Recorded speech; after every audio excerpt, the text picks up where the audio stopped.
Le chef-d'œuvre de Dieu sur la terre, c'est vous. 1 Samuel 2, verset 8. De la poussière, il retire le pauvre, du fumier, il relève l'indigent pour le faire asseoir avec les grands. Dernièrement, j'étais invité à la maison d'arrêt de Fleury-Mérogis.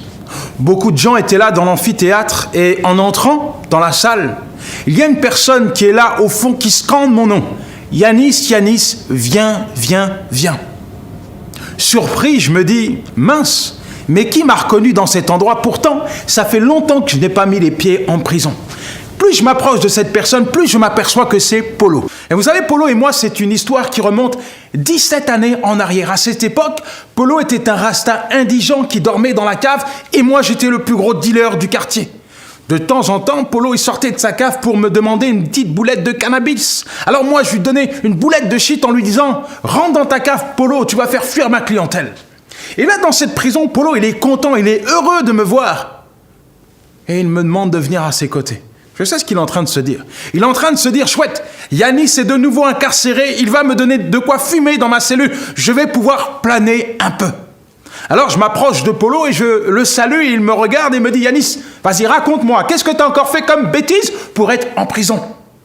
Et là, je lui dis, non, Polo, c'est moi l'invité du jour, c'est moi qui vais vous partager mon témoignage. Polo me regarde, il fait la grimace, il ne me croit pas, il me dit, Yanis, depuis que je te connais, tu n'as jamais respecté qui que ce soit, et je m'aperçois que tu ne respectes même pas Dieu. Allez, assis-toi, s'il te plaît, on va écouter le sermon du pasteur.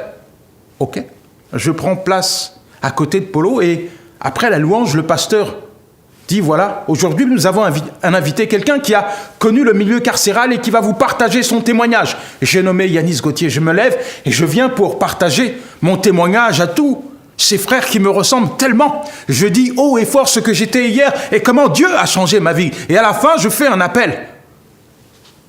Je demande aux prisonniers s'il y a quelqu'un qui veut confier sa vie à Jésus-Christ.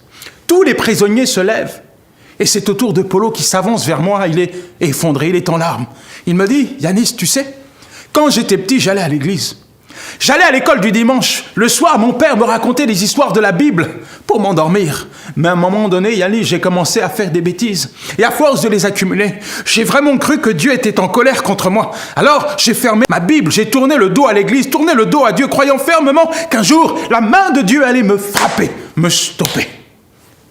Mais en entendant ton témoignage, Yanis, il y a quelque chose qui s'est passé dans mon cœur.